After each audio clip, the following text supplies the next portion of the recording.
Purple. We are live. Are we live? We are live. Okay, all right. Hello, hello, hello. Shut up, shut up. Let's get this started.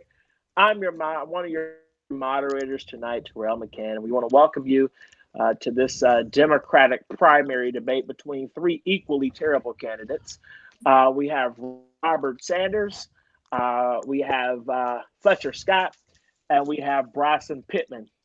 So with that being said, we're going to set a little ground rules. We're going to do things the way they need to be done. So we're going to give you about, black people ain't good when it comes to time, but we're going to give you about a minute and 15 seconds to give your opening statement. I will cut you off if I feel that you done gone on too long. We're going to give you about 2 minutes or a minute, I'm sorry, a minute and 30 seconds to answer the question. And we're going to give you a minute for your closing statements. And if there are, depending on how many rebuttals there are, we will move into an open discussion. So we're going to keep order here tonight. I'm going to be the enforcer, and we're going to get this party started. And we're going to go with we're going to start with opening statements, and I want to start with Fletcher Scott.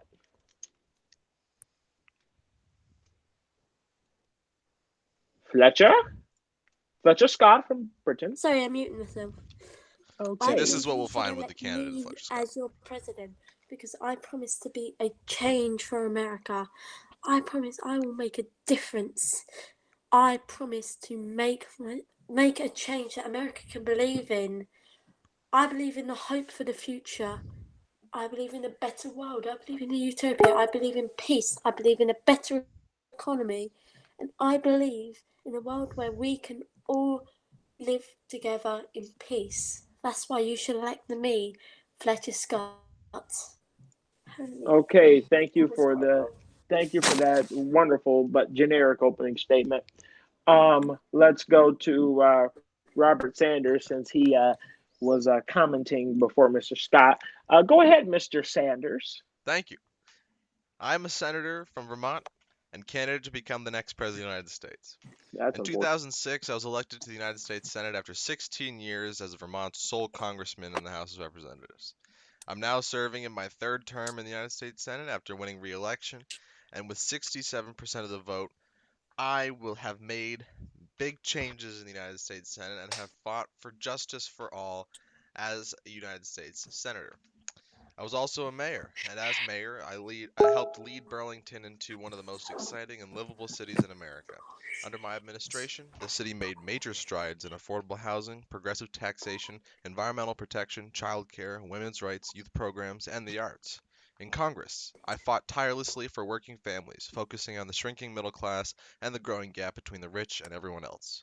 I've been a practical and successful legislator, and I was dubbed the Amendment King in the House of Representatives for passing more amendments than any other member of Congress at the time. As chairman of the Senate Committee on Foreign Affairs, I worked across the aisle to bridge Washington's toxic partisan divide and cut one of the most significant deals in years. In 2015, the Democratic leadership tapped me to serve as the caucus's ranking member on the Senate Budget Committee, and since then I have done hard work to make sure that our budget is well accounted for and well taken care of. I now live in Burlington with my wife Jane, and I Thank have you, 4 Mr. children and Sanders. 7 grandchildren. And Thank you, Mr. with that Sanders. children, I have fought for justice for all. And as your nominee, we will grow a movement that Thank you, will Mr. win Sanders. this White House back and stop Roman Thaddeus from taking the White Thank you, House and Mr. moving us in a Sanders. dangerous direction. Thank you for allowing me to speak here today. Thank you, Terrell, for being here. Thank you all for the candidates for being here. I look forward to a fruitful discussion on the issues in the next Okay. hour. Thank you. That's an example of what not to do, folks. Well, you should have stopped me. I thought you Okay. said you were the enforcer. I did. I am enforcing you. I said, okay, Mr. Sanders. Right. Finishing the Right. sentence. Okay. Thank you, Mr. Sanders. All right. Let's move on to Bryson, equally terrible Pittman. Bryson. I rebuke you in the name of Jesus. Hey, hallelujah, ha. Hey, hasha, see. Thank you, Jesus. Okay. First I'm off, not sure that's proper English. We need translation for Hey. We can't First be racist. off, I want to give honor to God, who is the head of my life and all that is abundant in this life today. I want to thank all my opponents for attending this debate. I hope we have a spirited discussion on where our country is going and how we can move forward. Many of you know me as the son of my father, Bryson Sr., but just call me Mayor BJ. Throughout my career, I fought for the people of Georgia as a voting rights activist, fighting for the right to vote for all people of color in my community. And as mayor of Atlanta, we've sought to grow and actually make real change for all Atlanteans who endure in our city. Now, tonight, you're going to hear different visions about where our country should go. Tonight, I have a simple plan for how we move forward. It is simple. We beat Roman Thaddeus, who is an asset to the corruption that has been going on for far too long in this country.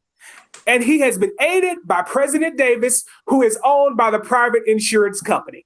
Tonight, we must come together as candidates on this stage and hope that we choose the nominee who will really transform this country. We must change this country, not by empty rhetoric, but by fighting what we need the most. And what we need the most is real change that works for everybody. And I look forward to laying out my vision for the American people. What we need for you is to be quiet. You do not lie. All right, that's great. Thank you. I'm going to start off with questioning, and I have an individual question, and it's towards Mr. Sanders. Mr. Sanders, yeah, well, Mr. Sanders, you like to talk about your record. So in all of your time in Congress, what have you done that makes your record stand out versus to your opponents? Well, like I said before, when I was in the House of Representatives, I worked very hard to put. Doesn't. Excuse me?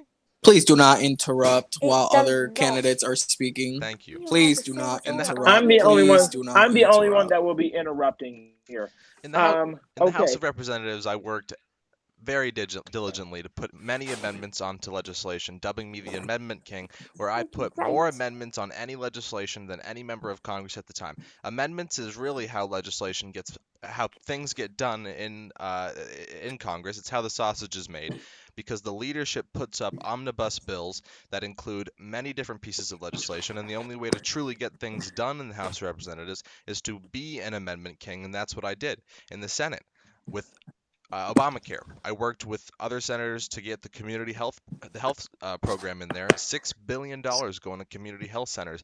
That helps millions of people and improved 30 million people's insurance over the 5-year period that Obamacare has been implemented in. There are so many more examples that I could go through, and I know I'm struggling with time, but to say that I have gotten nothing done is simply a fallacy. I know Mr. Fletcher has said, you lie, when I said this last time, and Mr. Do Pittman, not interrupt. That's your time. I'm sure That's your Mr. Fletcher time. will disagree with this, and I'm also sure that Mr. Pittman will have some words to say about this, but that's simply the facts. Okay. All right. This debate keeps getting interesting and interesting by the second. Okay. My next question is to you, Mr. Pittman. The same thing to you. What makes your record stand out versus to everybody else's? Well, listen. What makes you? I mean, overall, what makes you different from your opponents?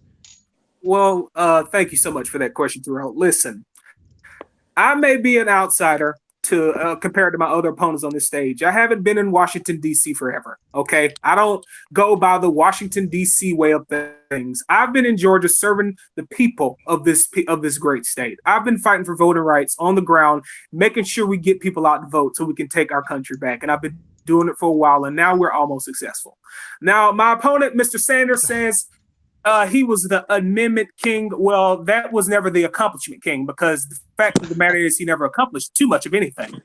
So, Jesus Christ. we don't want to empty do around each other's records. I mean, if you want to be noticed, all you have to do is just state the obvious, in which is you didn't do anything. So, run on fundamental change, but it's all fun. It's all fun and fair, but you must get real with the primary voters, and you must get real with the people of New Hampshire and tell them what you actually plan to do as president.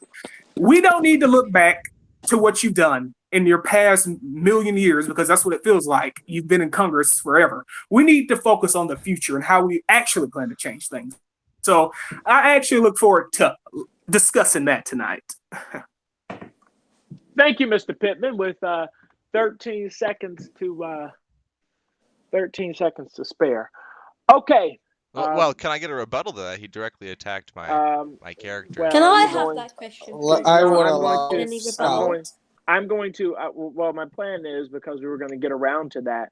Let Mr. Scott respond, and then we'll get to the rebuttals Well, I think because that's the type of structure that we're going to have. You may disagree with it's a it, very interesting structure. but if you I don't wish, necessarily disagree with it. It's a very okay, interesting structure to not let a candidate it is an respond after interesting someone has directly structure, and if you attacked his don't like record it, you and the don't have character to of the debate. person. You don't have to debate. This is the way that we're doing it. Don't be rude. Let Mr. Scott answer the question, and you will have your time. I think Okay? I ask you to respect. I ask you to respect other people's time, as I was asked them to respect your time. Please do not try to say this is an industry structure. This Okay, is the way that okay, we're we going. get it, we get it, we Uh, get it, we get well, it. he doesn't get it. Can I just Um, answer a question, so with please? that being said, Right. Mr. Scott, I'm going to ask you the same question as I've asked the other two candidates. What makes your record stand out from the other two, and what makes you overall a better candidate to be president of the United States than the other two? You have a minute and 30 I will seconds. not say that our records can outshine each other's, as our records are in many different things. However, I will say I'm a better candidate because for the last 18 years I have served as, well, no, 17 years I have served as Senator for California. I've passed bill after bill and worked tirelessly hard as the leader of the majority Senate caucus of the Democrats to fight for this country and fight for their rights. We tried to pass Medicare for all. It worked, and even day was session and a half. But we need to remember, I passed that bill, not you. You voted for it, but you did not pass it. You did not spend nights writing it. You did not try and get every single Democrat on your side. I did that. I fought for this country of every tooth and nail. I passed wildlife services reform. I passed climate agreements. I have done so much for this country, and I just want to do more. Can you say that? Because you've done a lot, Robert Sanders. I'm not saying you haven't. But at this moment, you're currently incredibly old and, and cannot do much. And you can serve your terms, but after that, you have nothing left. I have a life ahead of me, which I can help this country. That's why I believe you should vote for me for president. Thank you. With 3 seconds to spare. Okay, Mr. Sanders, thank according you. to our structure, Well, you will be able to rebuttal. Go ahead. it was interesting. I have not yet gotten the ageism attack, but it's now. I'm glad that we're getting into this. To say that I don't have a life ahead of me is, frankly, quite ridiculous. I don't think that you're setting my death date, and to say that I don't have anything left to contribute to this country is also, Oh, frankly, quite ridiculous. I am a fighter Not for this saying country that. always. Just because I am in my 70s doesn't mean I don't have the ideas to fight for this country. If you want to look at my policy platform, of which that I have articulated and why I won the Iowa caucus, then we can do that. But let's not make personal attacks on each other as the other two candidates have been doing. If you want to focus on the record, Mr. Fletcher, I was actually the first member of Congress to introduce Medicare for All. You reintroduced it under the Davis administration, and I commend your efforts of that. But to say that you were the one to write that legislation is simply false. Candidates, senators, representatives, presidents don't write legislation. They take ideas written by institutions, universities, and lawyers and other people, policymakers, Thank you, Mr. that then Sanders. write that legislation that the senators will introduce and move on to do. Thank So you, to Mr. say you Sanders. May have I say, presented so many fallacies in that argument, and I'm Thank you, glad that Mr. I got a minute and Sanders. We're 30 to going to respond to move two on. candidates' attacks, but I We're mean, that's going how this to debate will move go. on. Well, we're going to move may I on because say, we have bigger and better things to talk about. okay, So, if this you will be win, my turn of questioning. My turn of if questioning. Mr. Thank you. Kenneth, if Mr. Scott, I think I heard Mr. Scott, but I want to try to move on because we're pressed for time. We don't want to be here all day just talking about one question. yeah, I just want to make So, one Mr. statement. Scott, get the last thing out. We need to move on. Simply gonna say, if you won, we shouldn't be asking about your agenda. We should be asking about your future president. I mean VP. Okay, thank you, Okay. Kenneth. Go ahead with your Thank you for question. that, I guess. Thank you, and thank you all candidates for being here to this debate. I We're want to not done ask you. yet. Do not interrupt me. This will be a direct question to Mr. Pittman. Mr. Pittman, you claimed that Mr. Sanders, you said this the following quote: "Never accomplished too much of anything," end quote. You didn't do anything. Going through your time in the Georgia state legislature, you have not accomplished one single thing that you were running on, matter of fact, and you're right now inheriting a legacy of your father, who was the former president. Correct me if I'm wrong. I'm new to this. So can you debunk a record of a senator who has a prolonged history of accomplishing many things compared to your record that is nearly non-existent? Are you finished? Are you going to answer the question or not? No, I asked you a question. I asked were you finished. So is that a yeah? Okay. Well, we'll start.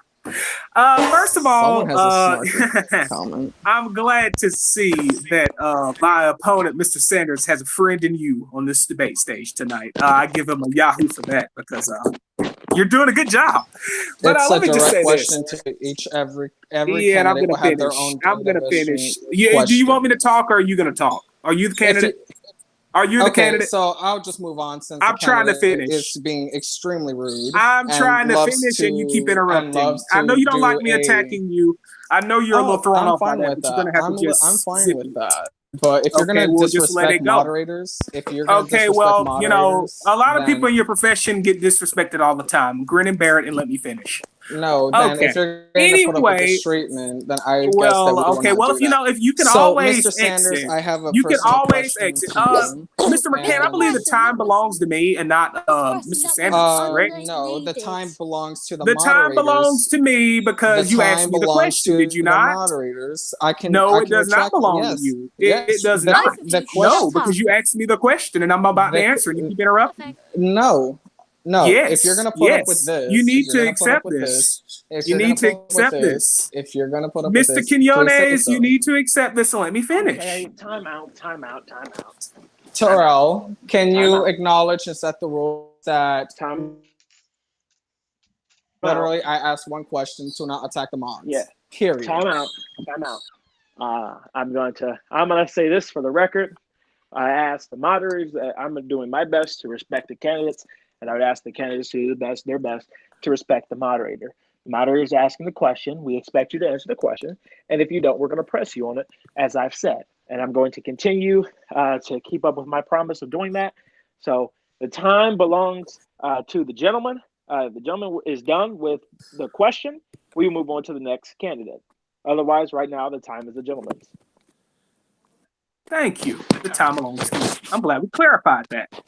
But as I was saying, a lot of people can say a lot of things about my record in Georgia. I'm not going to pretend like my record is as healthy as my opponent, Mr. Sanders. But let me tell you this. I know ordinary people. I know what they're feeling out here. I know the pain that they're going through.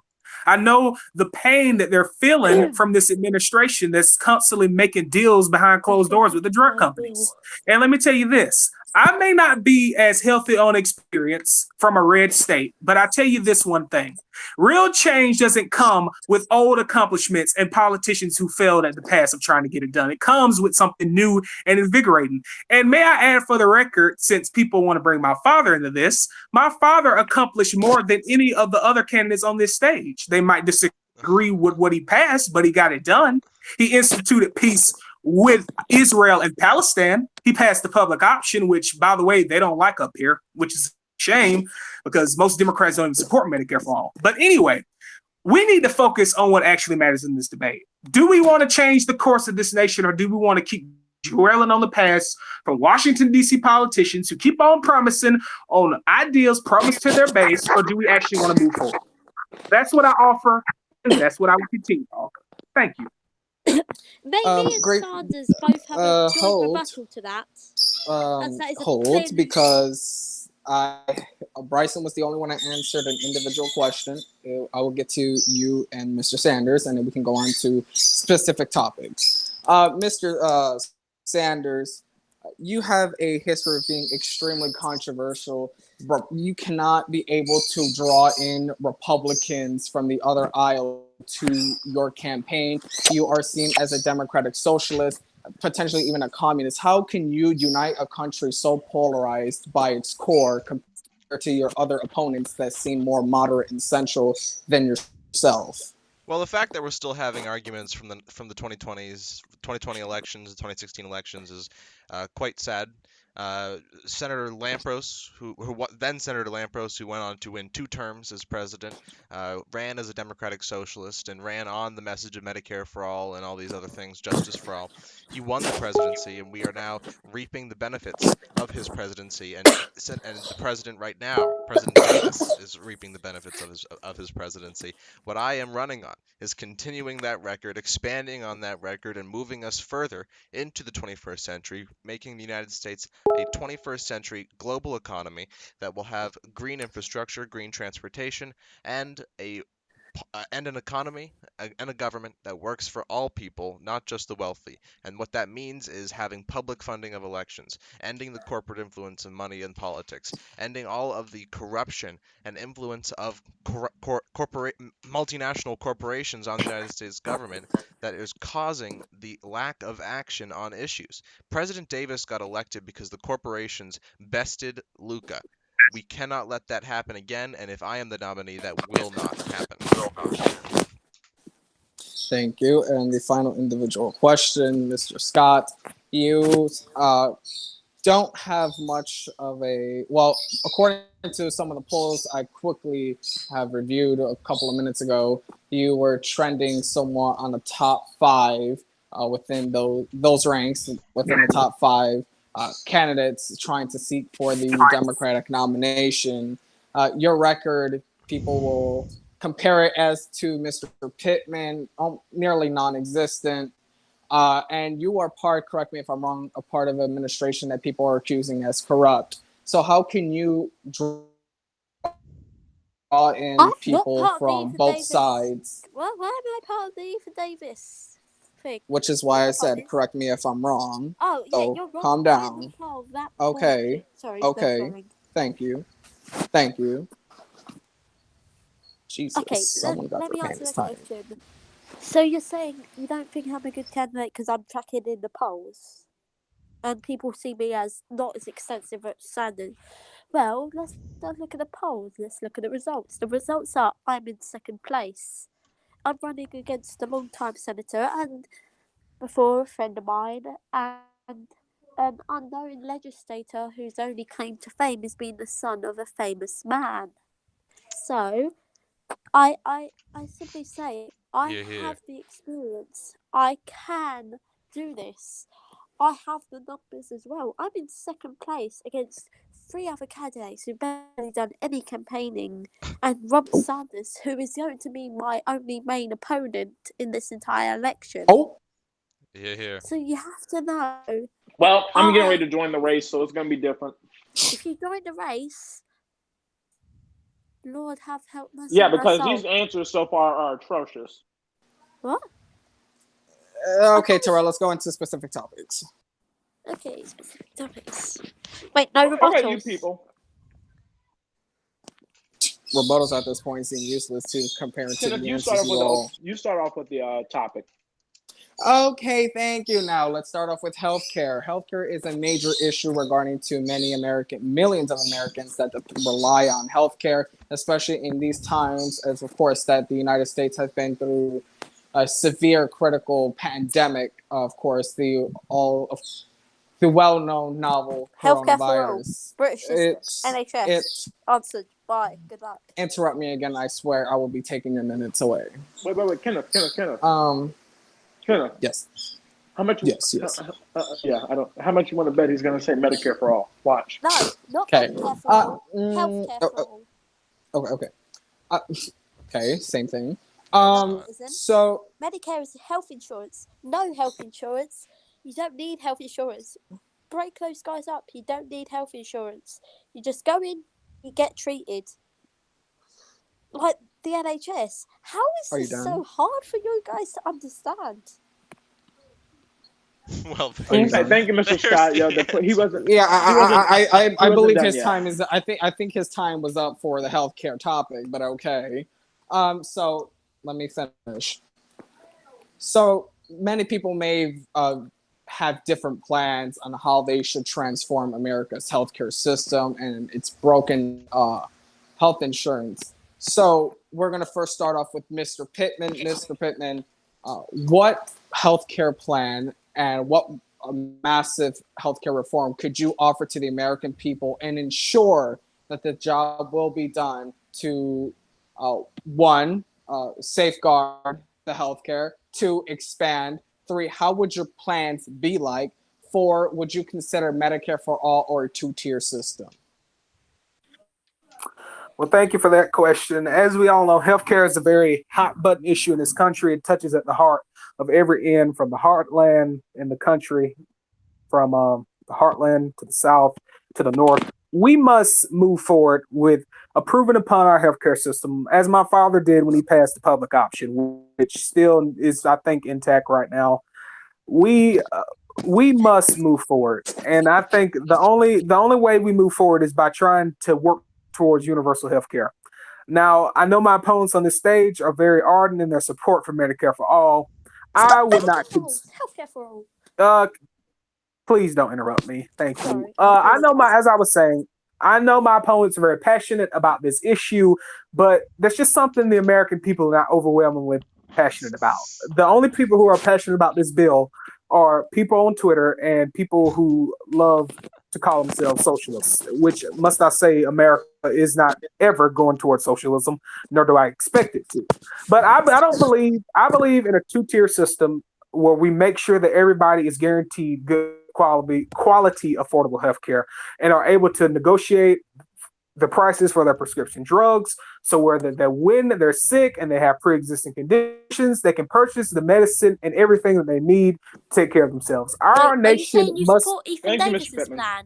Yeah. Interrupt him one more time, and I swear your time we'll talk on this topic will be gone. Supports Ethan Davis. Okay, that's not my problem. That's not my problem. You can address that during your time to talk. Okay. Thank you. Now, since Mr. Fletcher Scott has very much to say, and I think you should get a award for being the most outspoken and an award for interrupting. Mr. Most Scott, passionate. please. Yes, most passionate and very confident, apparently. Mr. Sanders, don't Scott. interrupt. What? Okay, let's move on. Continue. Talk about bias, right? Mr. Scott, the same question Robert, do applies you think to I you. care about bias? See, Well, you should reconsider that, Terrell. In the country that you live in is, Excuse me? my French. Excuse I me. believe that health insurance in the country that you live in, like outside travel health insurance is fine, but in the country you live in is, excuse my French, the fuck? Like, why? It's a simple thing. So, due to if that you get knowledge, free you are healthcare, unable to serve as president of the universal United States healthcare, because you are not no a citizen. Medicare Thank you for very all. much. So let's move on to the candidates who can actually qualify for the presidency. Okay, hold on. It's Time out. not that hard. What the hell's going on? Let's restore order. Let's restore structure. Mr. Scott, answer the question so we can move on. Healthcare for all, not Medicare, not Medicaid, not Obamacare. Healthcare. You go into the hospital. You get pay that bill because there isn't a bill. If you need a prescription, you go to the doctor. Your doctor prescribes the prescription. You can pick it up free of charge. The government pays companies to get all the healthcare, and they buy it and they give it to their people free of care, because it's not that hard to understand. The two-tier system is literally, if you want private healthcare, you can pay for private healthcare. It's not that hard. Thank you for that. Mr. Sanders, the same question applies to you. Well, thank you. First of all, I want to say that while I agree with the sentiment of healthcare for all, in the United States, transitioning to a place where all healthcare facilities are publicly owned is nearly untenable at this moment. There's a reason that Medicare for All was passed by the Democratic Senate, the Democratic House, and nearly signed by the executive. It's because Medicare for All It's because today more than 30 million Americans still don't have health insurance and even more underinsured. Even for those with insurance, costs are so high that medical bills are the number one cause of bankruptcy here in the United States. Incredibly, we spend significantly more of our GDP on this inadequate healthcare system, far more per person than in a major country. And despite doing so, Americans have worse healthcare outcomes and a higher infant mortality rate than countries that spend less on healthcare. Our people deserve better.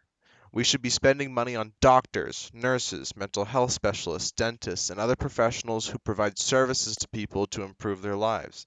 We must invest in the development of new drugs and technologies that cure diseases and alleviate pain, not wasting hundreds of billions of dollars a year on profiteering, huge executive compensation packages, and outrageous administrative costs.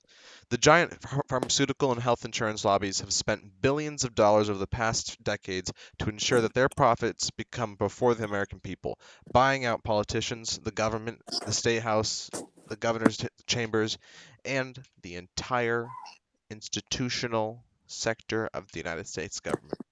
We must defeat them together.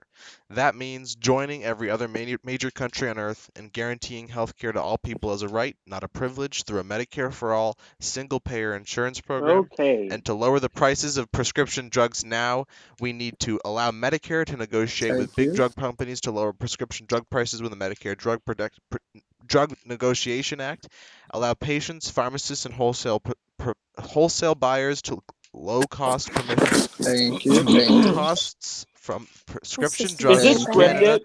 Is and this scripted? other industrialized countries with That's the exactly what Affordable it and is. Safe Prescription Thank Drug you. Important Act, All right, to Mr. cut Sanders, we're prescription going to drugs move in on half to the with the next thing. Prescription Drug Relief Act by So with pegging that being prices to the said, my median drug question price in Sanders, five stop is it. major going to countries: be Canada, my the United question is Kingdom, going to France, go Germany, ahead and and be Japan. We directed can do this if we towards stand Okay. together. Okay. Run, Okay. run, because run. that is your time. You are over your time, and I'm enforcing the time limit. You are well over your time. So I'm going to proceed with Period. the questioning now. In response to did Bryson, did you answer the question? Yes, I did. I was the first one to answer. Okay, I had to remember. Okay, Mr. Sanders, a follow-up question. So you say there are still 30. You said 30 million people without healthcare, right? Well, that's correct because of the repeal of the healthcare policy that was in place under the administration of Davis. Yes, Okay. 30 All million right. people Thank you. lost their health insurance under that plan. Okay. And you say Medicare for all is the best solution to go down, the best road to go down, correct? I'm not going to be goaded into some answer, so you should probably get to the point of what you're saying. I'm asking follow-up questions. No, The you know the American answer to people that deserve to question. I'm know. not going to be goaded into an I'm answer. If you're trying to clarifying answer a it. direct I'm question, going just to ask the clarify it. question. You went on a scripted tirade just a few minutes ago, and you didn't say Scripted? anything. You didn't Prepared. speak directly to the American. I It came was to the scripted. debate It was prepared. scripted.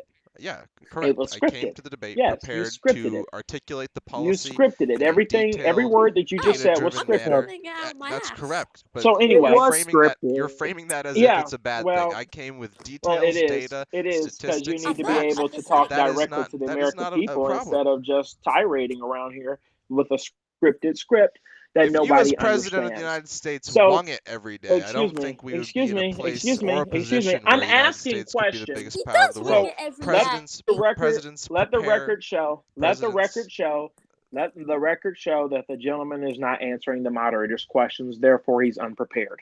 Okay, Just Mr.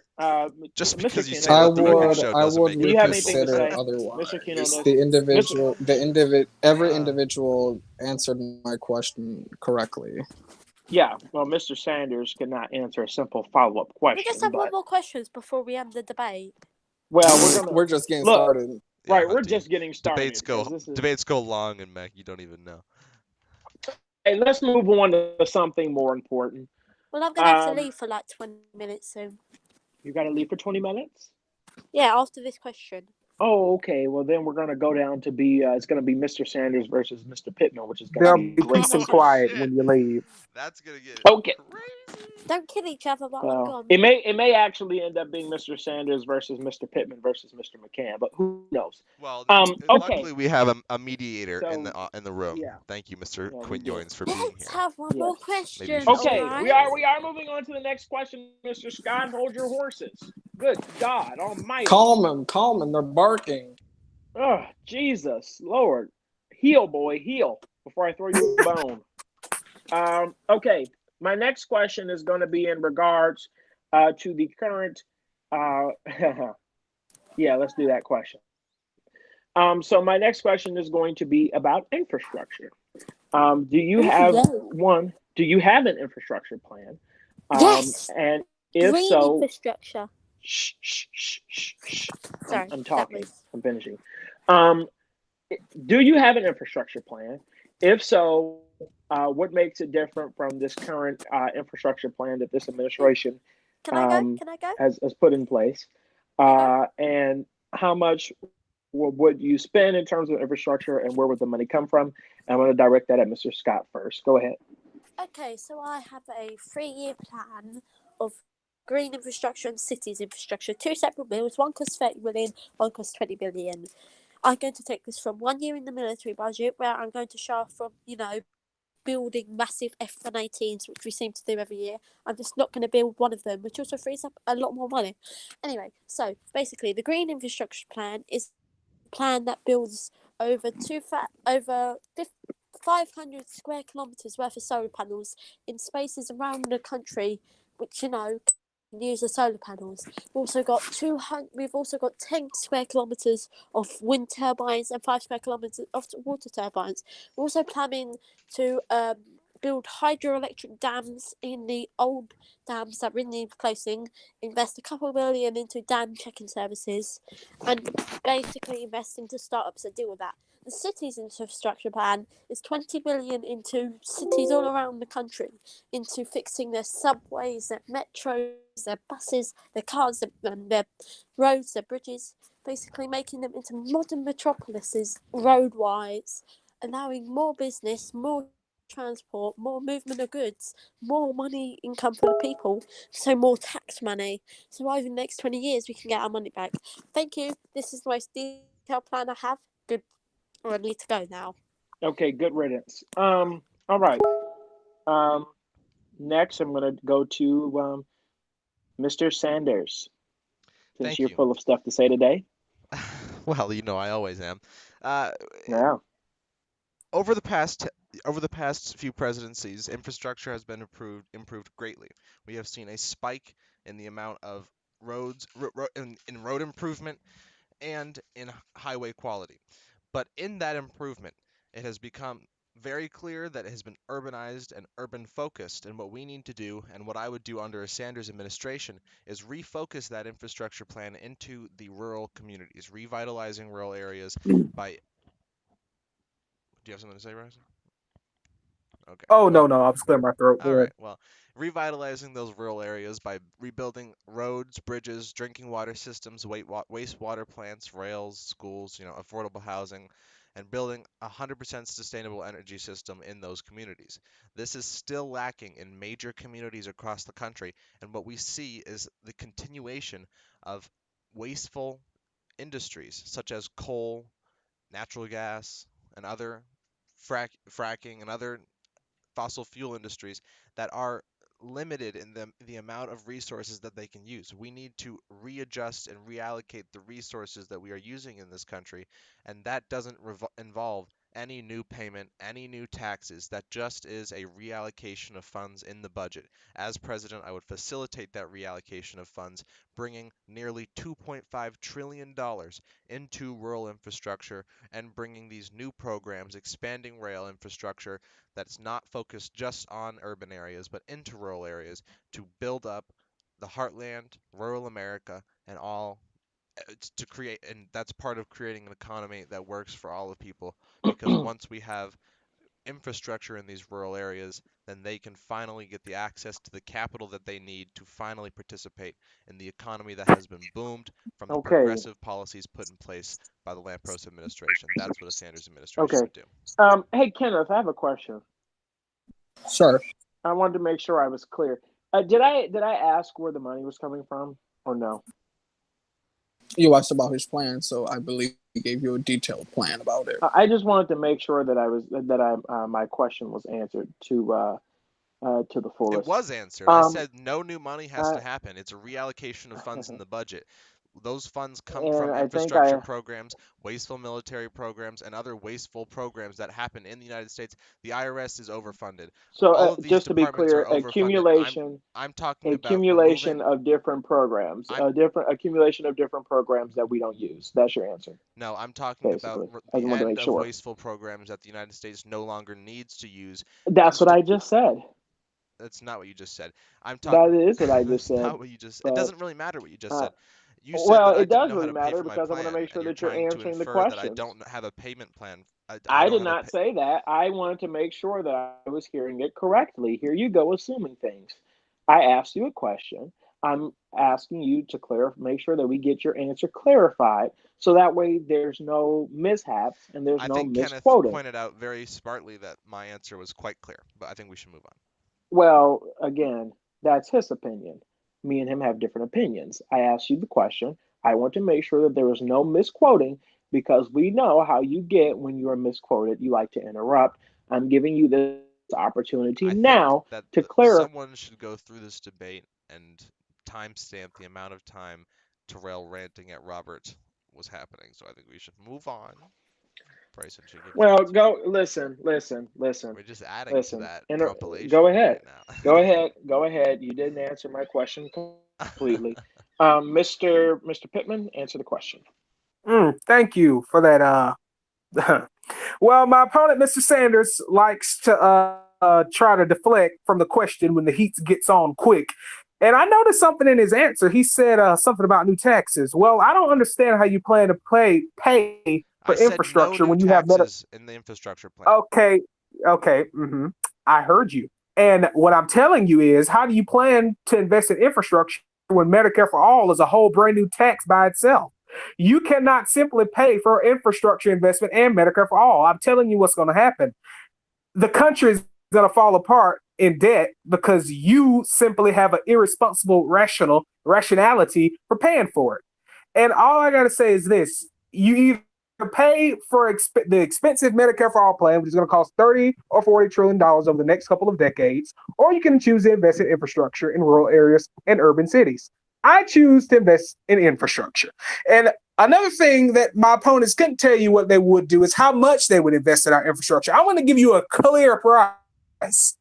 I want to invest over the next couple of years $1 trillion in our infrastructure and high-speed rail. We need to reinvest in America again. For too long, many people in this country drive on a bunch of damn potholes. We need to fix the damn roads.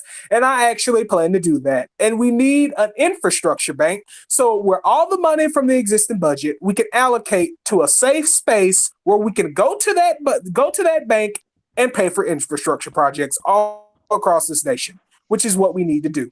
So I say to my opponent, he cannot have it both ways. Does he want to go with Medicare for All, which is going to cost this country money, or does he want to invest in infrastructure? He has to choose one. He can't play it both ways because Medicare for All, that's extra price tag. And then if you make a big investment in infrastructure, you're going to lose money. You'll be in debt.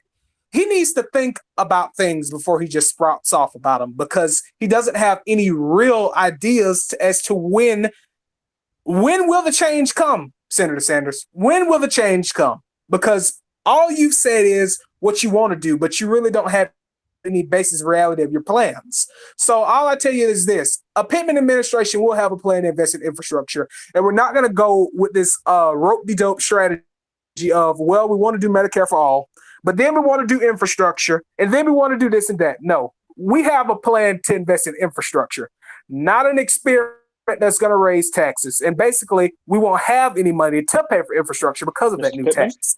Mr. So Pittman? that's it for me. Okay, Mr. Pittman. Another I got to follow up to you follow up. because I'm doing. I was going to do the same thing, Kenneth, because I had a question to him, the same follow-up question, Bryson, as I'm not exempting you as well. I'm going to grill you too. You said $1 trillion, okay? That, and I want to make sure that we're getting it clear on the record, as I had tried to do with Mr. Sanders, but he didn't want to do that. I'm going to get clear on the record. You say $1 trillion, which is basically a reallocation of funds, correct? That is correct. Okay. Where are those funds coming from? We plan to divert those funds from those making more than $50,000 a year, which would be the top household earners. Okay. All right. That's how he plans to do it. You may disagree, Mr. Sanders.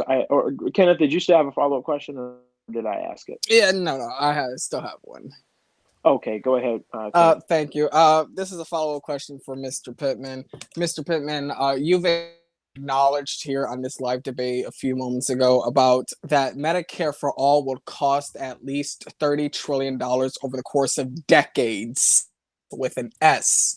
So you've acknowledged that Medicare for all in an indirect way would be much cheaper than the current system we currently have now, which I believe, Robert, correct me if I'm wrong, we spent more than, I believe I saw an article that the current U.S. healthcare system costs nearly $46 to $50 trillion over the course of decades.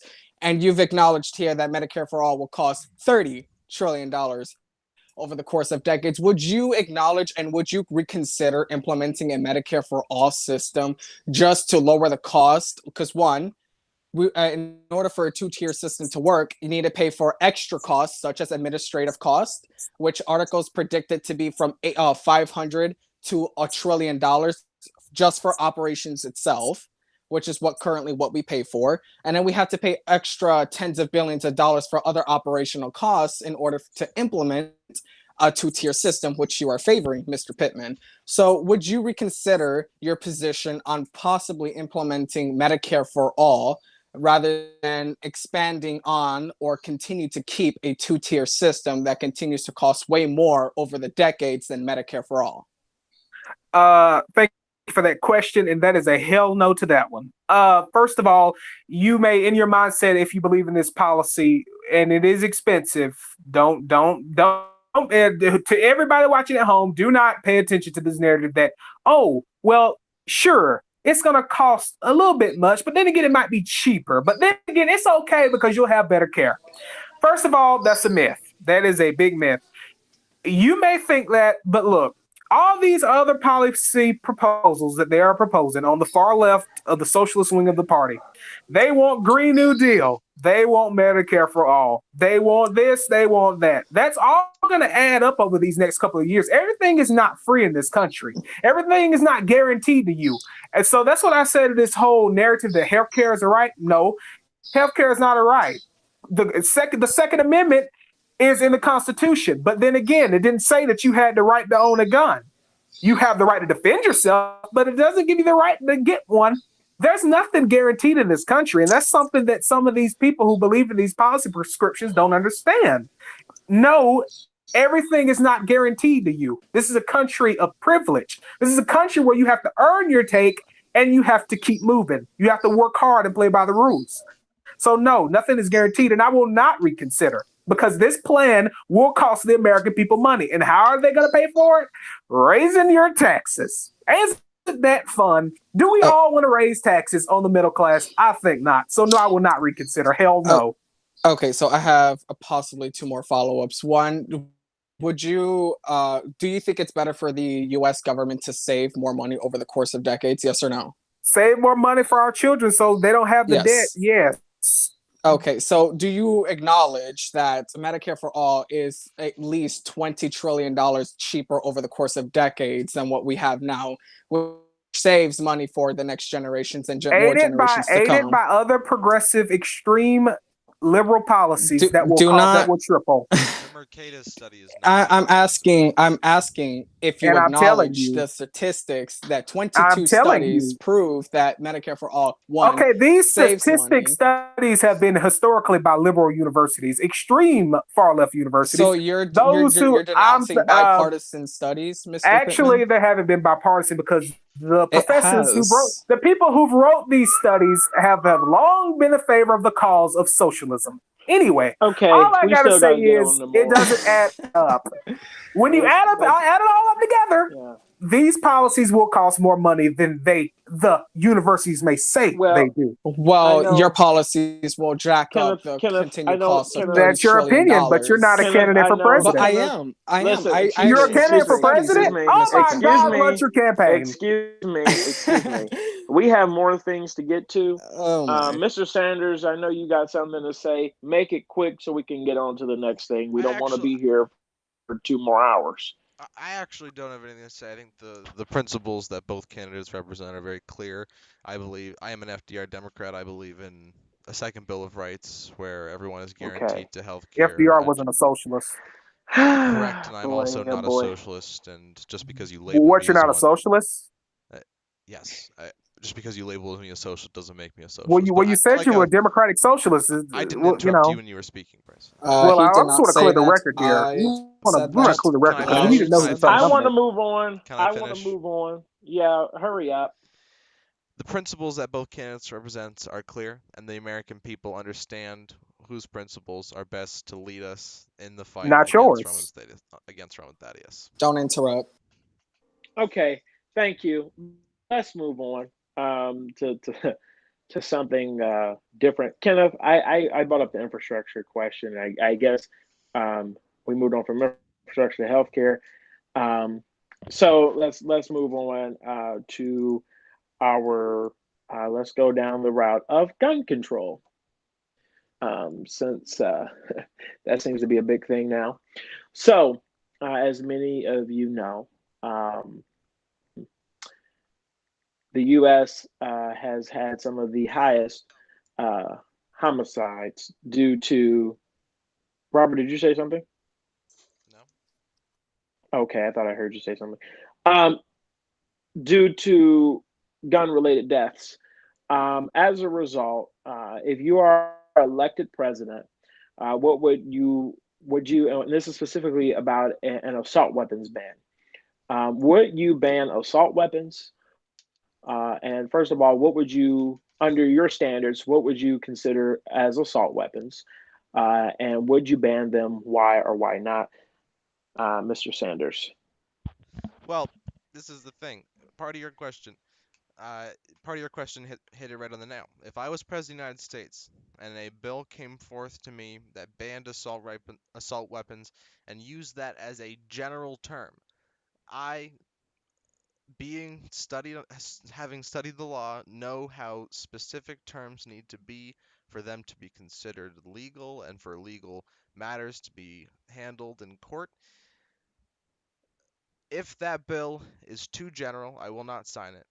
And unless there is a congressional study that finds exactly what an assault that defines exactly what an assault weapon is, I will not sign an assault weapons ban.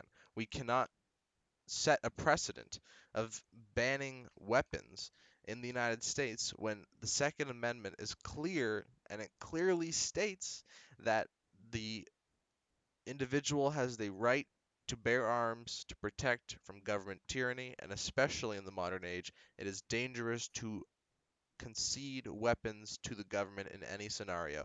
And I don't see, especially coming from a rural state, I don't see a mandatory take back of weapons or a payback program working the way that congressional Democrats and liberals think it will. I'm a pragmatist when it comes on the gun issue, and I think that we really need to be careful when it comes to guns because Americans love their guns, and it's an understandable uh, love that they have. But we have to address the mental health aspect of guns, which is the cause of most of these mass shootings that we see.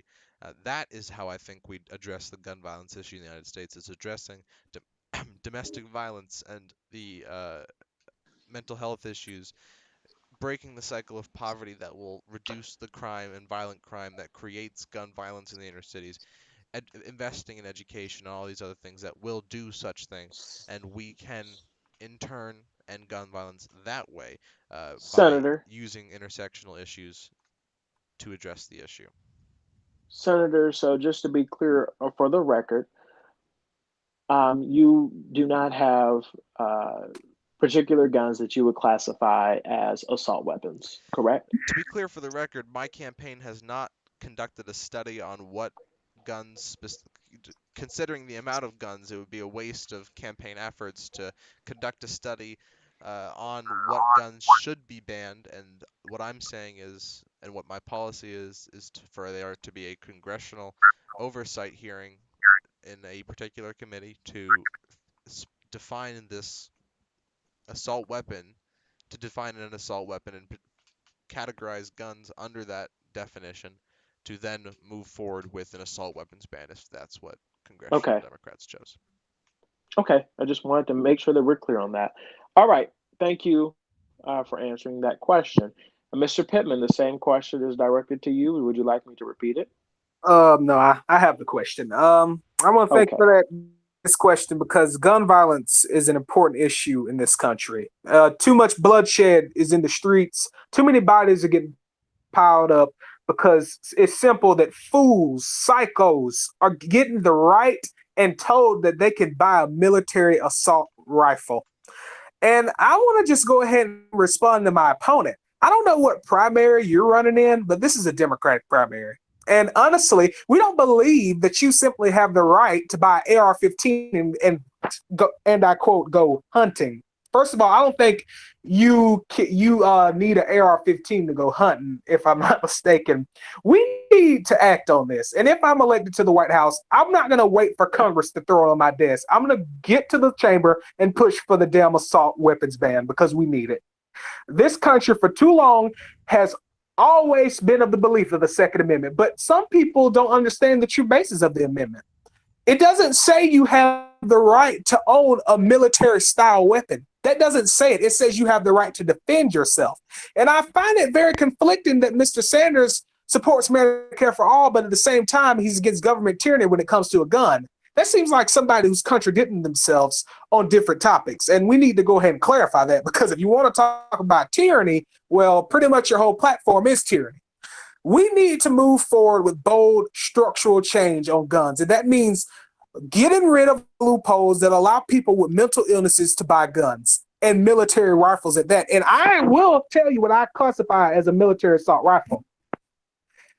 Heckler and Coke 416 assault rifles, that is what I consider a military assault rifle. And that is exactly what shall not be allowed in the United States if I am president. We will also ban AR-15s from getting in the hands. You do not need AR-15s to go hunting. You don't need them to go ahead and go out there with your sister and play around. We need to act on this issue. And I disagree. I understand you're from Vermont, but you're just in the wrong primary, my friend, because the Democratic Party supports an assault weapons ban. We need universal background checks. You're on the wrong side of the end of the spectrum. You pride yourself on wanting big structural change, but when it comes to this issue, you're on the wrong side of the spectrum. You're on the side from the 1980s, and that's just not what we need right now. Follow-up question.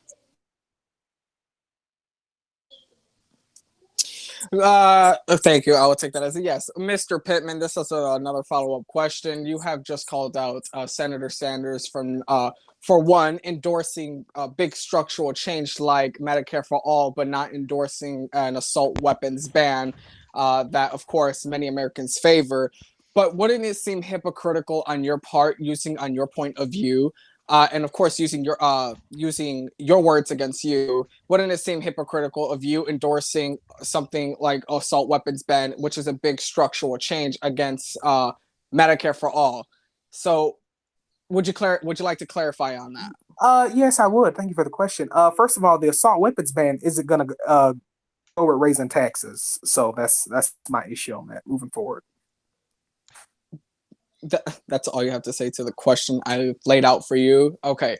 Would it seem hypocritical that you just called out your opponent for not endorsing a big structural change like banning assault weapons, but Medicare for all, but on your part, you support an assault weapons ban, but not Medicare for all? I answered the question. Moving forward. Okay, so put it into the record that hypocrisy lives among this debate. Well, I wouldn't say it's hypocrisy, man. I mean, I would just say Well, that there's a it conflicting depends on. message. There's a It conflicting depends on. message on what he's saying and what he said. Well, You Kenneth, understand I what I'm think trying to say? yeah, I get it. I think it would depend on what I mean. What do you define as big structural change? Well, a few moments ago, the candidate was literally elaborating on big structural change, pointing out Medicare for all and assault weapons ban. So I used his interpretations against him, but he only gave me no taxes response. So the gentleman, basically, Mr. Pittman, you are in because we want to be very clear on the record, so that way there are misquoting. That's why I'm asking Thank again. you, thank you. So just to be clear, you are not you are in favor of an assault weapons ban, correct? And you have specified. You answered my question. You specified what weapons you would consider as assault weapons. That's just to be clear, right? You do support an assault weapons ban, That is correct. but do you? And I guess the question is, do you consider that as part of big structural change? Big structural change to stop the blood in the streets. Yes, I do. And as I said, Medicare for all is entirely different. We don't need to raise taxes on working families to get an assault weapons ban like Medicare for all. So, to the biased moderator who wanted the question, he wants to be smart. I can get smart right back with you. So we'll Well, move the on. thing is, there is All right, several moving objectives forward. on how to pay for Medicare for all. It's not just on families. You don't put taxes on families. You put them on Wall Street, corporate America. That's where you put taxes. I hope that the gentleman gets it right.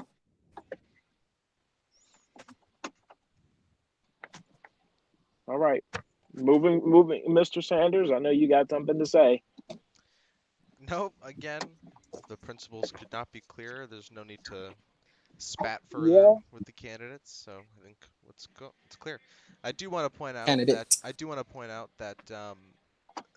right, candidate. I do want to point out that I did not say I explicitly oppose an assault weapons ban. I just said that we cannot push generalities as policies, and I think that we need a congressional oversight panel to determine the definition of assault weapons ban and categorize the weapons under that ban, which is not included in any assault weapons ban legislation that is currently in place. That's all I was saying.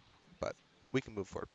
Big structural change, but doesn't want to do when it comes to gun. Now No, that's hypocrisy for you. I support big structural change in nearly every form, and that includes in guns because, as I stated in my answer, it's an intersectional issue where we have to address the cycle of poverty and the cycle of poverty, address inner cities, Okay, invest so Okay. which I mean, I don't issue? You interrupt keep you, moving to but poverty, guns, now again, poverty. Come on, Senator, we make up your mind. he's gonna just I believe that the candidate should make up his mind as well. he's gonna Well, I continue made to up my mind.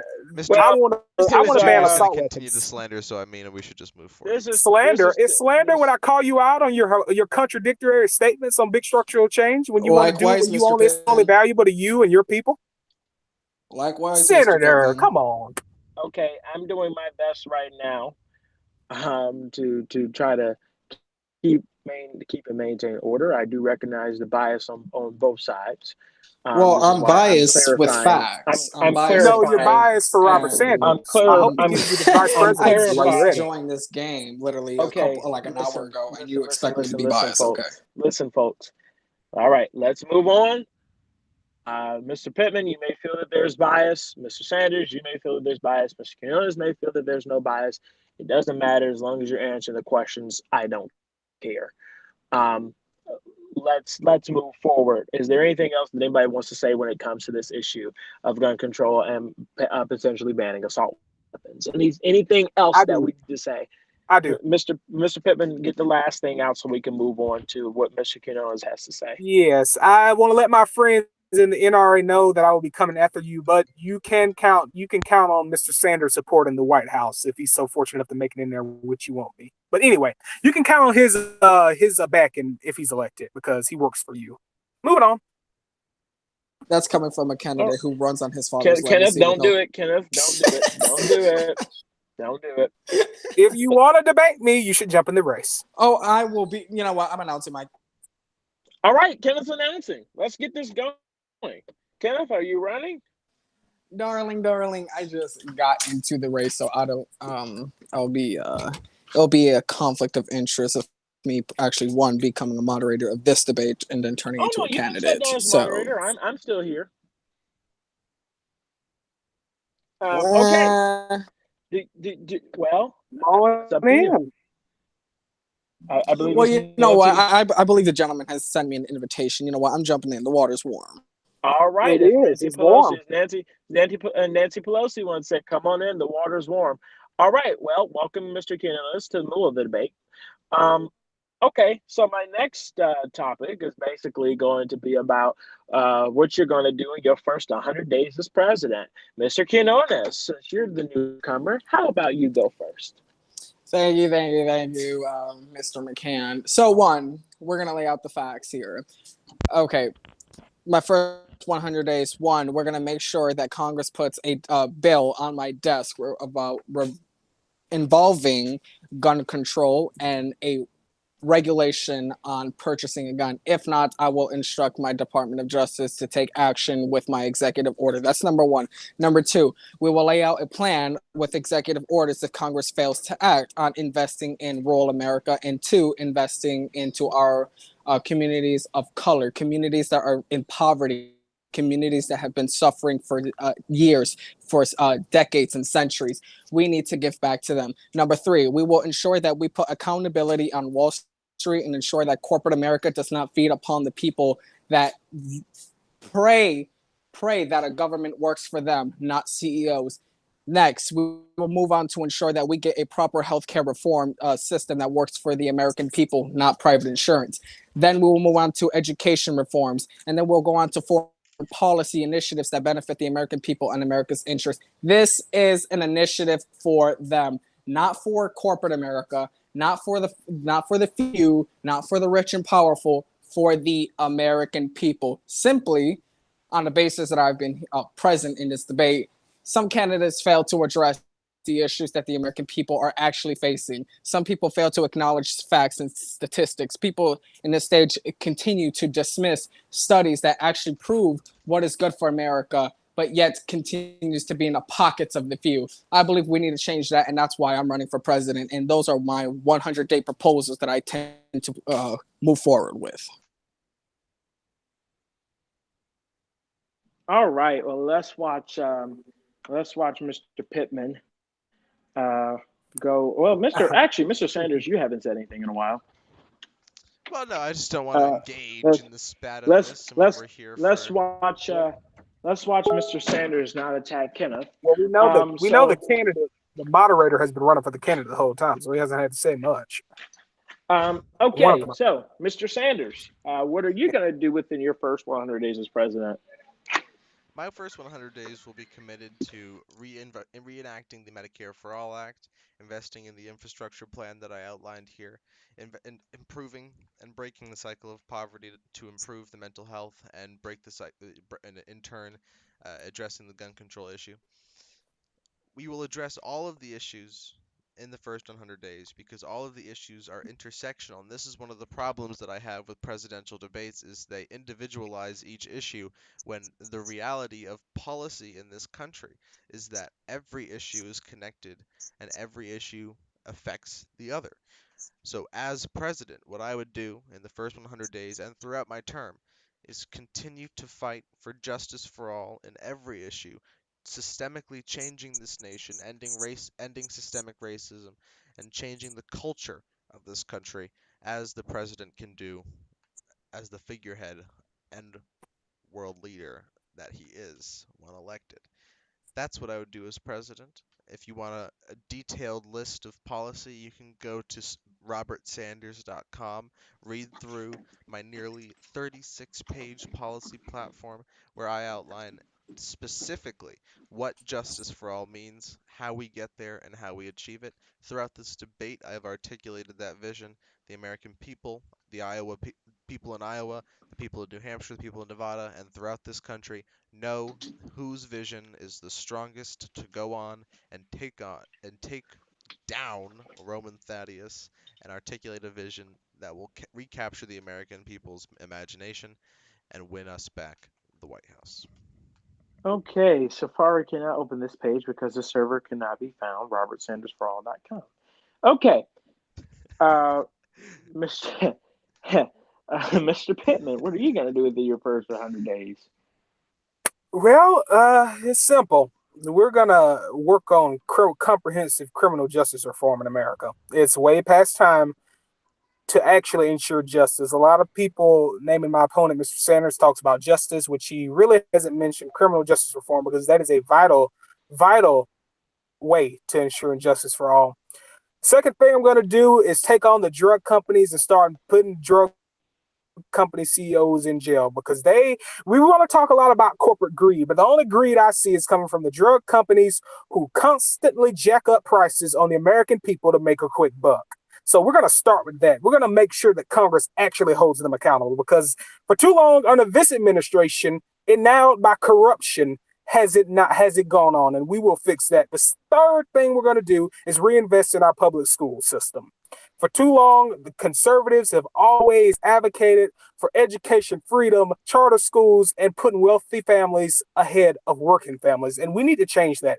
Every child in this country deserves the quality, affordable education that they deserve. And as president, I will work towards that indefinitely. We will reinvest in classrooms, make sure that we have updated learning techniques, and make sure we have damn updated textbooks. It's about time that we actually make the real change. A lot of people on this stage talk about change, but they don't want to talk about the results, probably because they've been in Washington half the time, sitting in the chamber and doing nothing and just screaming and shouting for TV. We need to actually make the change that the American people deserve. And in my first 100 days, that is what we will do. Okay. Anybody else? Anything else to say? Nobody? No, sir. That's surprising because all of you always have something to say. Okay, I am impressed. Okay, we're now going to move on to talk about a little bit about foreign policy. This is going to be a broad question. I'm not asking about a specific foreign policy. I am just asking about what your foreign policy plan will look like. If you are indeed elected president. So I guess I'm going to start with Mr. Pittman since you went last on that question. I want you to go first on what your foreign policy would look like if you are elected president. Thank you so much, Terrell. My foreign policy is simple. We will be respected at home and abroad in this country. I tell you this, Republicans always like to run on the fact that they're tough on our foreign allies and enemies. Well, hell, we Democrats can be tough as they are because if you ask me, the Republican Party has drifted towards a policy that all calls for more else than authoritarianism. They kiss up to authoritarian dictators, but they always expect the American people to think that they're being tough. We're actually going to be respected across America. We're going to stand up to our number one domestic and foreign enemy abroad, which is China. China has been ripping us off for a long time. They've been getting ahead of us when it comes to education, when it comes to global technology. We will make sure that we beat China in this race to see who's better because they don't want to mess with America. And second, we're going to make sure that we stand with our allies when it comes to defending human rights all across this country. When I look at Russia, when I look at North Korea, when I look at Syria, all we see is dictators, authoritarianistic leaders turning against their own people because of their own self-interest. And when I am president, we will make sure that we hold them accountable because America doesn't just stand for America alone. We stand for this world and peace and prosperity with it. So as president, we will be respected at home and we will defend human rights abroad. That I can promise you. Okay, thank you. Mr. Quinones. Thank you, Mr. McCann. So one, I believe that we have somewhat similar goals here, but of course, what we need to do is ensure that we have comprehensive foreign policy that falls in the interests of the American people, not of foreign governments. So one, I've laid out a few, just a few moments ago, I've stated that I would push and thrive on a comprehensive foreign policy initiative, of course, that protects the interest of the American people and America's interests as well. So one, we need to ensure that our adversaries know that the American people will be stronger than ever before. That is number one. Number two, we would ensure that within my administration to comprehend and enforce an America First policy that ensures that America's place in this world will be tough, will be strong, will be united, diplomatic, and friendly to those who are friendly to the American people, and those who are aggressive to the American people will be met with the force of the American might. We are not pushing for an aggressive, militarized foreign policy because that tends to lead the world into a global conflict. And I believe that we need to keep a global peace.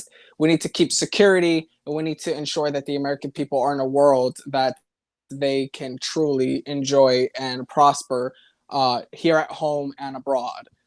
We need to ensure that our adversaries like Russia and China know that America will not be pushed around anymore. Their actions will be held to a higher standard than ever before. We would ensure that organizations like ISIS, organizations that are indirectly sponsoring, whether directly or indirectly sponsoring terrorist organizations, will be met with the American force. We are sick and tired of countries playing around with the American people, using the American taxpayer dollars on wasteful spending on their own research for possibly nuclear weapons or weapons of mass destructions, or even other investments revolving military. That needs to end. Accountability on foreign policy needs to be enforced. And when I'm president, we will ensure that an America First foreign policy will be in place that protects the American people and not the foreign interest. Thank you, Mr. Quinones. And Mr. Sanders. Thank you. My foreign policy, the Sanders Doctrine, will be one of world peace. We will work to mediate the conflict between Iran and Saudi Arabia, working to mediate the conflict between Pakistan and India, working to mediate the conflict between China and India. World powers are in a heated situation right now, and the United States has a unique position in history to be able to deal with and solve these situations. What the United States president must do is work not on the side of one country against the other, but as a mediating superpower to lead to world peace. That's not through militarism, that's through economic and diplomatic power, of which the United States has a lot. Under my presidency, I'm not saying we would solve all these conflicts, but the United States, the Department of State, and the Defense Department would finally begin to address these issues in a mediative way, not just a way of conflict, as it has gone throughout Republican and Democratic presidencies throughout history, starting with Ronald Reagan. Largely starting with Ronald Reagan. Okay. I'm not. Is that are my you time? done? Is that my time? I was just no. You get a little bit more time. I was I wondering got if you were more. done. I got more to say. Oh boy! All right, wrap You it up know I fast. do. We're You gonna know I do. wrap it up quickly. Okay, Wrap it I'll up wrap it up. quickly I'll before wrap I it up. get Trumpy Bear out of Again, here. I am not saying that we're gonna have some utopia after 48 years of a Sanders presidency. But what I am saying is that the United States finally starting to address these issues and finally starting to become a mediator in these crises will. And I didn't even mention South America. South America will no longer be imperialized by the United States, and we will no longer overthrow dictators using our intelligence agencies. This will make the United States more respected than anything. As a doctrine, finally ending the doctrine of peace through strength will make the United States a beacon of hope once again for the world, increasing our ability to solve these crises. And through 4 to 8 years of that Sanders doctrine, we will finally be able to kickstart that change. Thank you, Mr. Guacamole or Mr. Sanders. We appreciate you very much. Okay, any rebuttals? Anybody have anything to say before we move on? I actually have a very Mr. extreme announcement. Mr. Quinones. I'm announcing that I am dropping out of the presidential race. Thank you very much. Okay, thank you, Mr. Quinones, for being here in the race for all of 3 minutes. We appreciate Can you. we get a reason? I It's believe that because I believe that there is a better candidate out there that fought through civil And he is rights, Bryson Pittman that has Jr. fought Thank you. that has fought through civil rights, and someone it's who has me. failed It's upon me. someone It's who me. has failed It's me. It's to totally me. someone who has failed to deliver civil rights initiatives Oh, and thank you so much. accomplishments. I am hereby endorsing my friend Robert Sanders because a failure cannot be in the White House. We need a leader in the White House. Thank you. Okay, Oh, it we're seems like not the only doing public failure is you who endorsements just at dropped a out. debate.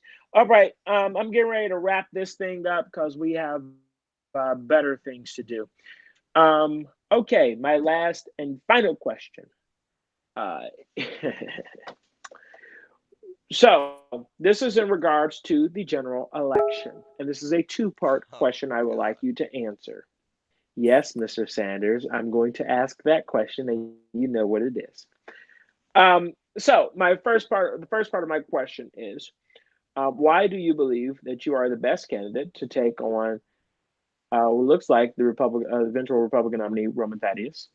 Um, and secondly, would you support the person who wins the Democratic nomination, Mr.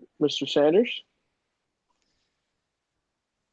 I am the best candidate to take on Roman Thaddeus because anyone who watched this debate objectively understands who articulated the vision of change and the vision of a movement of change the best.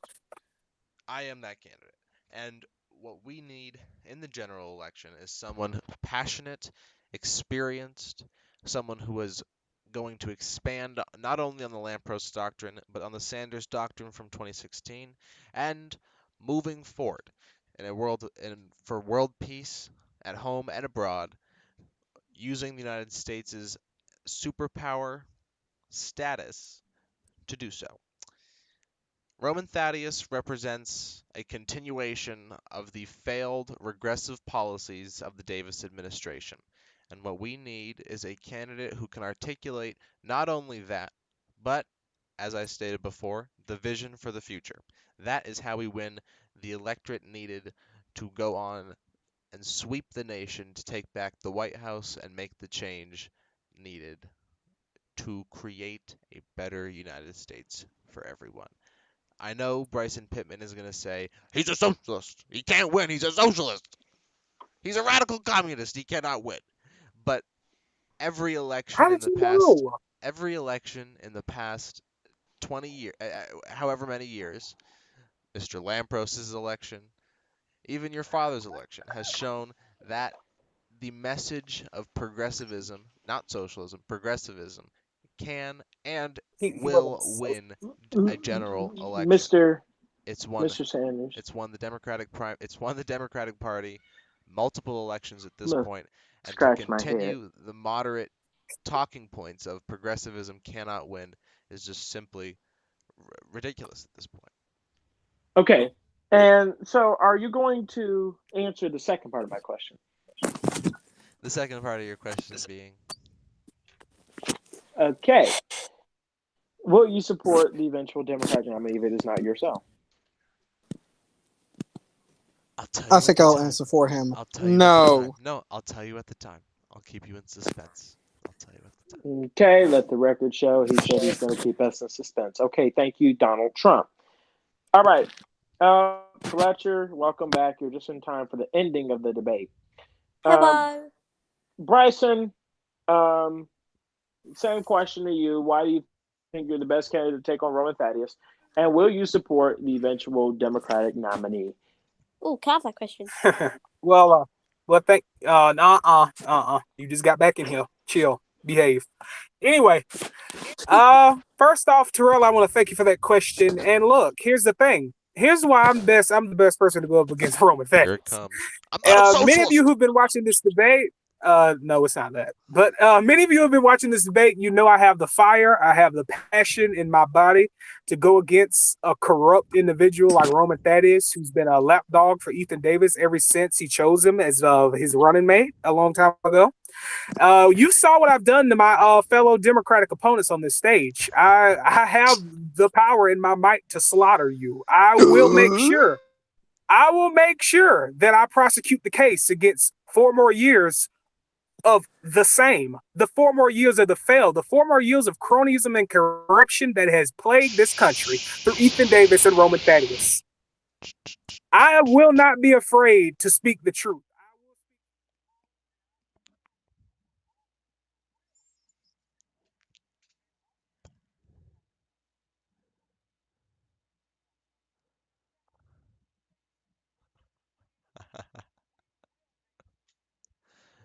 I don't think I can hear you.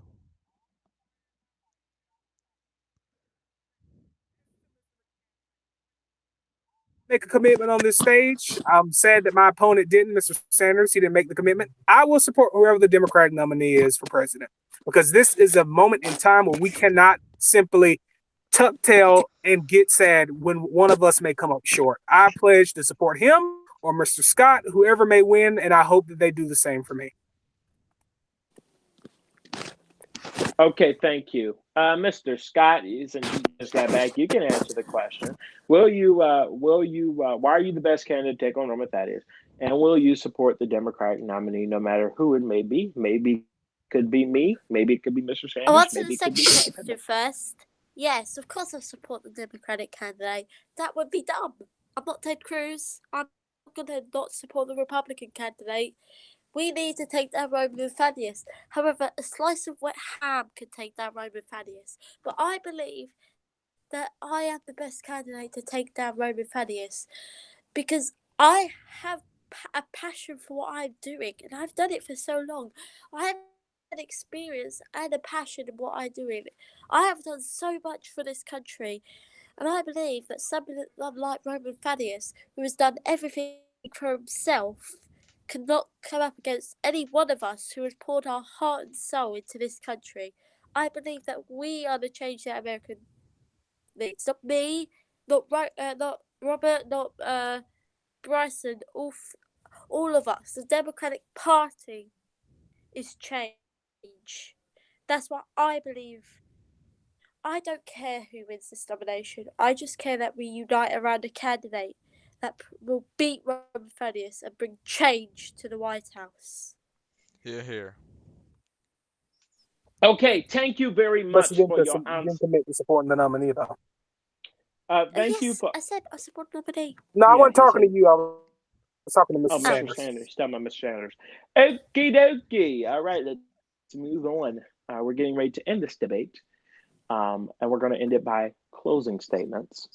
Mr. Scott, Well, first, you're it's gonna go. prayer. You go. Yes, you're gonna go first. So let's get this party started. Okay. Hashi, mama, To baba, end this, basi. I'll Thank you. simply say I believe you should choose me because I have a vision for the future. I have a vision that I hope this country will be great.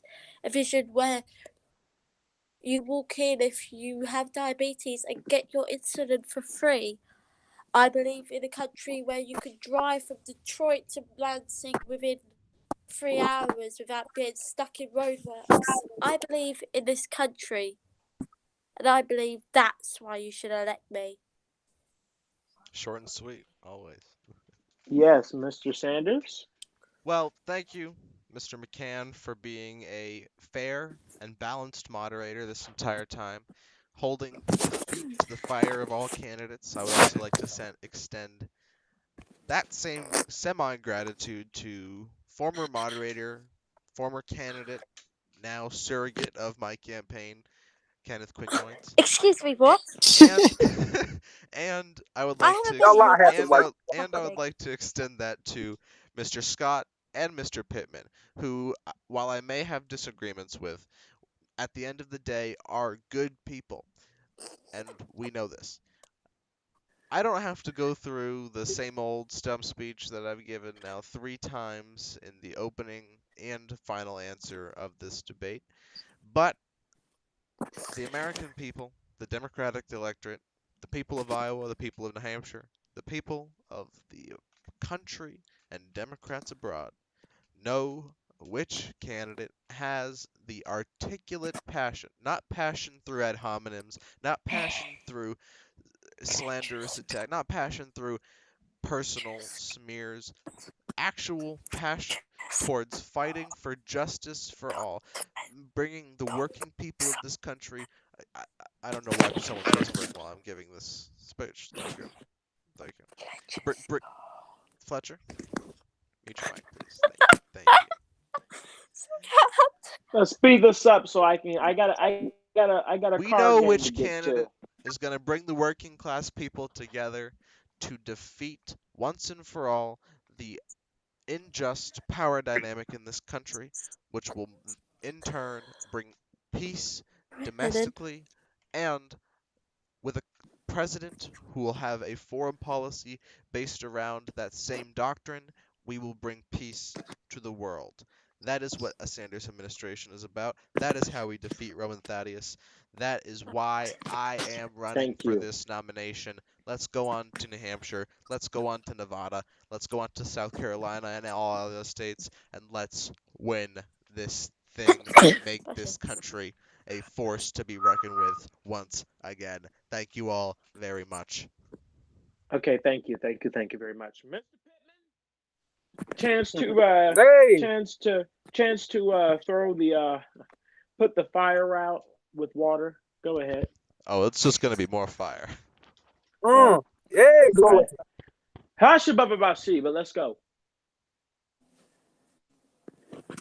glory to. I want to give a, Is he you cutting know, out everybody else? whatever. Enter the Anyway, names up, bye, Scott. Bye.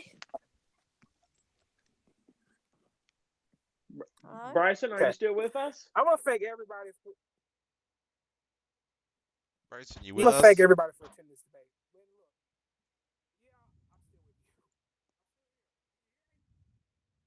Yeah, it's a delay. Oh, can you hear me now? Yes. Okay. I want to just say this one thing. It all comes down to us. It's up to each and every one of us to change what's going on right now. A lot of my opponents on the stage have talked about change, but only one can deliver. And I promise you that if I'm elected, Only I can deliver. we deserve a leader for this moment. And I am that leader. I look forward to traveling across this nation. And I look forward to meeting with every voter and earning your vote because the time is now and we must lead by example and we must defeat Roman Thaddeus and we must take back the White House. And I will do it. Thank you all and God bless you. About C. Thank you, Lord. Okay. All right. Thank you, Wall. That will conclude this evening's New Hampshire Democratic primary debate presentation. We thank you all, the candidates, for joining, and God bless you all, and have a great night. Thank you for joining the CBS presidential debate. Join us next time Always for remember, the South don't Carolina have debate haters. in Charleston. Thank you very much. Where we will finally see who is the shittest candidate. Goodbye. Bryson Pittman.